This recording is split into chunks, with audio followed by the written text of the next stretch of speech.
Comment jouer sans buzzer? Alors ouvrons-les. Les buzzers d'Éric, de Jean-Pierre, de Caroline, de Gabriel. Ce qui est fait, première question. Quelle exclamation est l'expression favorite de Gaston Lagaffe? Éric. M'enfin. M'enfin est la bonne réponse. Bon démarrage d'Éric. Deuxième question. Quel pilote finlandais, je le précise, champion du monde des rallyes, Caroline a buzzé? Hakkinen? Non. En 80, Éric encore? Vatanen. Vatanen a ri de son prénom est la bonne réponse. A remporté à combien de reprises le Paris-Dakar? Une petite statistique? 5. 4, t'es pas très loin. 4 reprises, c'est beau quand même. Le Paris-Dakar, Harry Vatanen. Bonne réponse d'Éric, qui est déjà à 3 points. Quel est le lien de parenté unissait Louis XIV et Louis XV? Gabriel. Arrière-petit-fils. Précisez, complétez. Louis XV est l'arrière-petit-fils de Louis XIV. Exactement, c'est ça. Oui. Arrière-grand-père et arrière-petit-fils. Cela allait de soi, mais Gabriel, vous me le précisez. Champion Gabriel, je le rappelle, 22 ans et qui marque 3 points ici d'entrée. 2017. Après l'adaptation de Sidney Lumet en 1974, quel roman d'Agatha Christie se déroulant... Caroline. Le crime de l'Orient Express. Joli. Se déroulant dans un train, c'est bien ça. Kenneth Branagh a-t-il mis en scène, c'était bien Le crime de l'Orient Express, cet excellent roman d'Agatha Christie. Et maintenant, Éric Jean-Pierre, Caroline Gabriel, écoutez ceci. On est bien peu de choses et mon ami la rose me l'a dit ce matin. Voilà Dieu qui m'a fait courber la tête et je sens que je tombe et je sens que je tombe. Mon cœur... J'entends dans le public certaines qui connaissent les paroles par cœur de cette chanson. Ça, c'est Natacha Atlas, qu'on vient d'entendre. Reprendre, la question arrive. En 99, pas encore, sur un rythme oriental, la chanson Mon ami la rose. En 64, quelle chanteuse? Caroline. Françoise Hardy. Ah oui, elle était prête, Caroline. Hein. Caroline qui buzzait, mais les buzzers n'étaient pas ouverts. Elle ne voulait pas qu'on lui chippe la bonne réponse, Caroline. Bien joué. Françoise Hardy, donc je pose la question maintenant.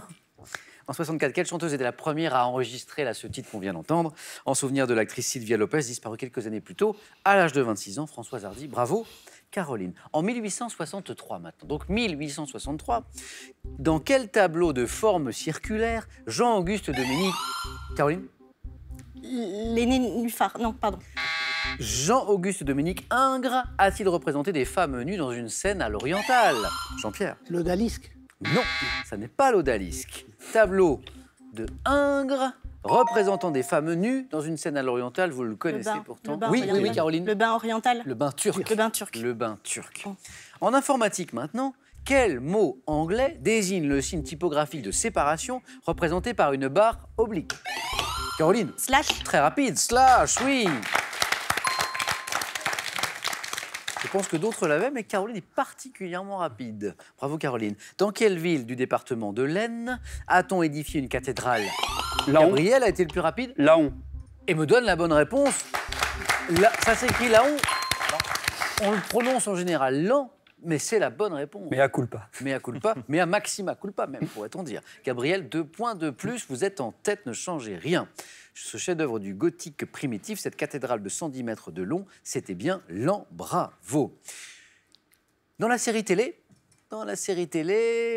La petite maison dans la prairie, quelle petite fille de la famille Ingalls, Gabriel? Laura Ingalls. Voyait-on tomber Caroline? Carrie. C'était Carrie, la petite qui tombait dans l'herbe. Vous vous rappelez, là, qu'on voyait tomber dans l'herbe lors du générique? On va écouter d'ailleurs le générique de cette série bien connue.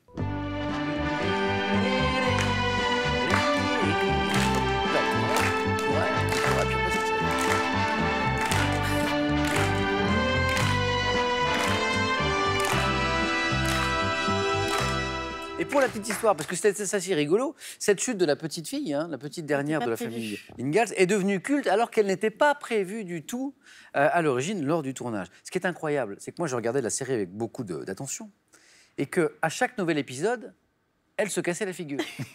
Alors qu'elle avait fait la veille. Alors ça a toujours été un mystère. Alors qu'elle savait qu'elle allait tomber. Eh bien ça manquait pas. À chaque fois elle retombait. Très bizarre. Trêve de bêtises. Caroline, 7 points déjà. On va encourager Jean-Pierre. Merci.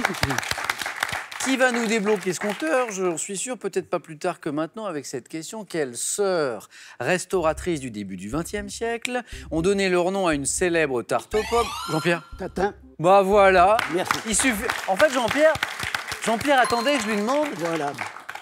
Attendez que je lui demande de débloquer son compteur. Bravo Jean-Pierre. Les sœurs Tatin, qui ont inventé cette célèbre tarte aux pommes à l'envers, bien sûr. Les sœurs Tatin, bravo. Et maintenant, Éric, Jean-Pierre, Caroline, Gabriel, regardez ceci, cette image. Donc là, on voit ici l'athlète américaine Lolo Jones, qui fut 4e du 100 mètres haies des JO d'été de Londres. Quel sport de glisse dans lequel elle tenait le rôle de pousseuse lui a permis de participer, Gabriel? Le bobsleigh. Exactement. Parce que c'était une spécialiste du 100 mètres haies, mais elle a également participé à des compétitions de bobsleigh. C'était aux Jeux d'hiver de Sochi, ce qui me permet de vous rappeler que vous avez bien sûr les Jeux d'hiver en ce moment sur France Télévisions, en direct dès 2h du matin jusqu'à 15h30, de nombreuses rediffusions, et puis vous avez le journal des Jeux tous les soirs, et c'est sur France 3. 7 points aussi pour Gabriel, bravo. Quelle hormone élaborée à partir du cholestérol, également appelée hydrocortisone, intervient notamment dans la réponse au stress. Cette hormone qui intervient, Gabriel. L'adrénaline? Non, qui intervient. Caroline. Cortisol. Et la bonne réponse, 3 points, plus 7. On dépasse les 9. Caroline se qualifie. Éric, Jean-Pierre, Gabriel. Quelle est la suite de la célèbre phrase prononcée en 1850 par le député de la Creuse Martin Nadeau qui débute par « Quand le bâtiment va ».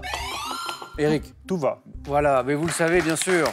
Jean-Pierre l'avait aussi, mais Éric a été plus rapide. Quand le bâtiment va, tout va. Pour la petite histoire, Martin Nadeau, donc député, était également maçon. Ceci expliquant cela.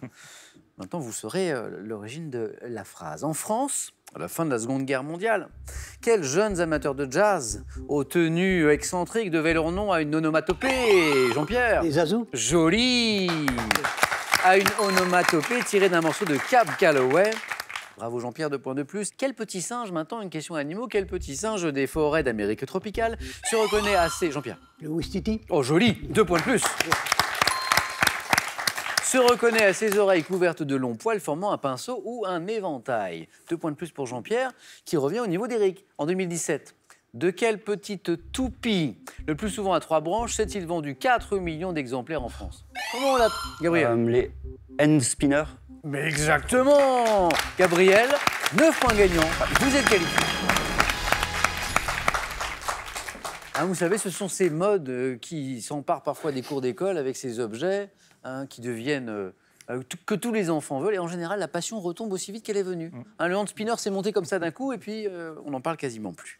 Le hand spinner, cette petite toupie. 5-5. La 3e place va être chèrement disputée entre Éric et Jean-Pierre. Dites-moi tous les deux, et à la maison aussi, vous le cherchez, je sais, quel narcisse à haute collerette, aux fleurs jaunes et odorantes, et pourvu de feuilles cylindriques rappelant celles du jonc? Cette narcisse à haute... Jean-Pierre? Jonquille. est la bonne réponse. Et maintenant, on joue pour 3 points. Attention, Éric, au retour de Jean-Pierre, qui maintenant n'a besoin que d'une bonne réponse. Nous sommes en 2007. En 2007, avec les trompettes guerrières, quel écrivain français clôt sa saga romanesque des allumettes suédoises? Jean-Pierre. Pardon? Sabatier. Mais c'est une bonne réponse, Jean-Pierre. Bravo, merci. Et vous vous qualifiez pour le 4 à la suite. Éric, victime du retour de Jean-Pierre. Tout à fait. Hein, c'est vrai? Tout à fait. Sa stratégie, c'était sans doute d'endormir Éric. Voilà. Hein, au début. Il y a réussi. Éric, ça a été un plaisir de jouer avec vous. Merci beaucoup. Un grand merci. Merci. Bon retour à Métérène. Éric, ce cadeau est pour vous. Merci. Revivez en photo et vidéo les meilleurs moments de votre vie avec Fibook, l'album photo du 21e siècle. Bravo, vous avez 2 Fibooks.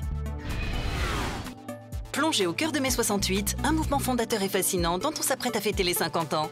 Et à l'heure du tout numérique, revivez avec passion les unes les plus fortes de notre histoire.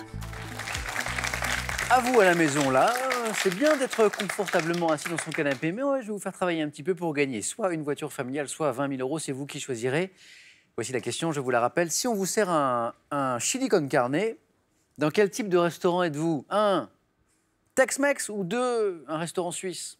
Bonne réponse, 3243 pour le téléphone, par SMS 1 ou 2 au 7 10 20. Tirage au sort parmi toutes vos bonnes réponses. Félicitations Jean-Pierre, félicitations Gabriel, félicitations Caroline. On joue tous ensemble au 4 à la suite.